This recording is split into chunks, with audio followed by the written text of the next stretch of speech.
Hey guys, it's Jeremy here at Metal Music Meltdown, back with another video. We have it today, guys, is my first album review of 2025.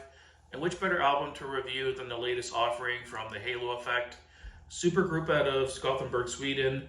This is their second album entitled March of the Unheard. It was just released on January the 10th, so yesterday, Friday. It's got 12 tracks, 44 minutes in length, and it's their follow up to their debut album, which came out in 2022, which I really liked. Really strong melodic death metal record entitled Days of the Lost. And it's pretty much a continuation of the similar sound. Just that really good mellow death record. Pretty much every member of the band in this was in the band In Flames at one point.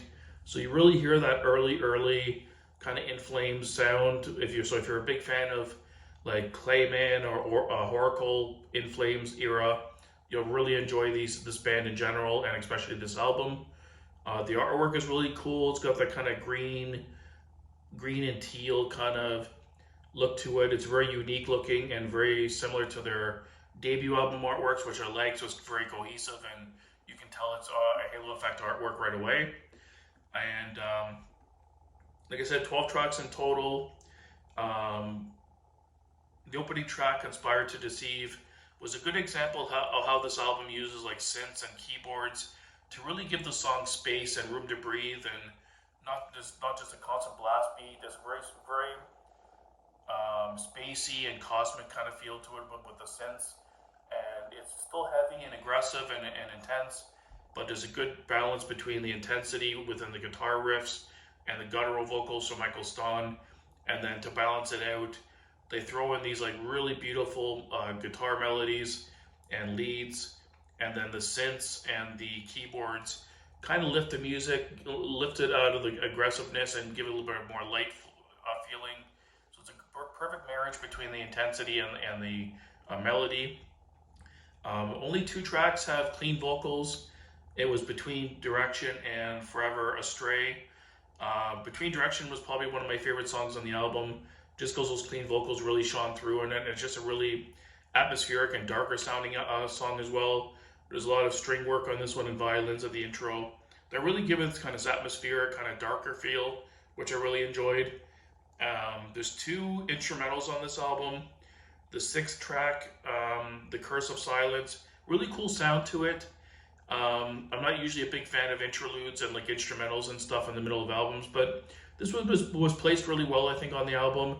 It kind of, give you a breather and let things calm down a bit, and then 3 you're right back with the the title track right after it, which was a banger. At the end of the album, there's another instrumental called Coda.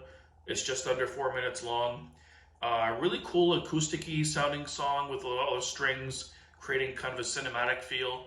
But overall, I found the song to be kind of anticlimactic, and I wouldn't have finished the album with that song because it kind of makes the album kind of finish off on a whimper.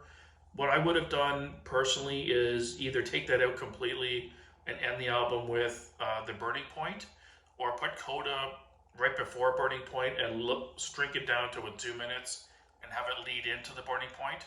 I think that would have been more effective in terms of the flow of the album. But that's my only gripe, really. Production's really good. You can hear all their instruments very clear. Everything's balanced really well in the mix. Michael Stahl's vocals sound incredible.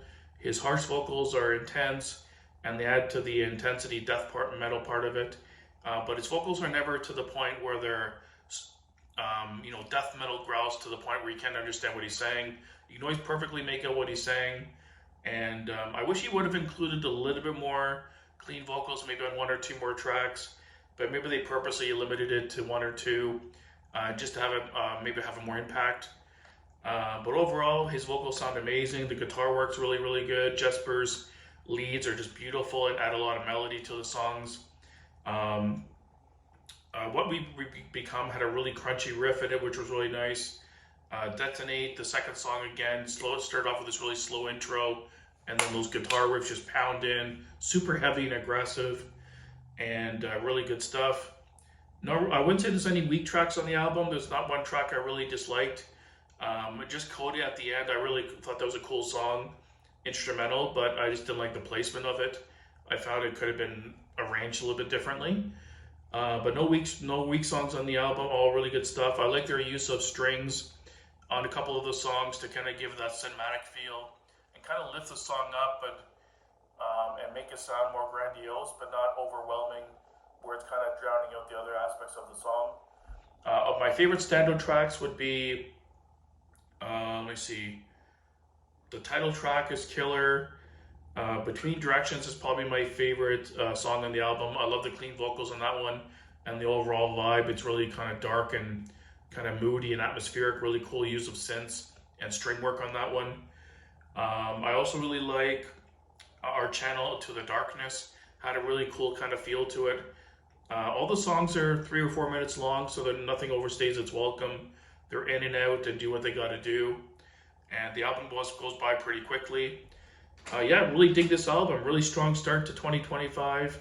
And if I had to give it a rating out of 10, I'm going to give it an 8.5 out of 10. I really dug this album. Definitely want to pick up over time a hard copy of it when I see it for a decent price.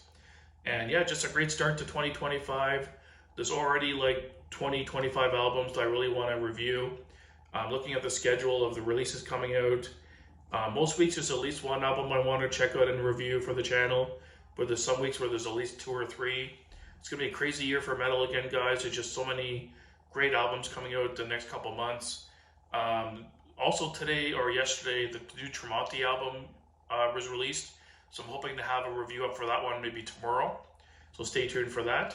So let me know down below, guys, what you thought of the new Halo Effect album. Like I said, if you love early era In Flames, if you like Michael Stahn's vocals and Dark Tranquillity stuff, you'll love this album. Really good melodic death metal album to start the year. 8.5 out of 10. And thanks for watching, guys. Keep it metal.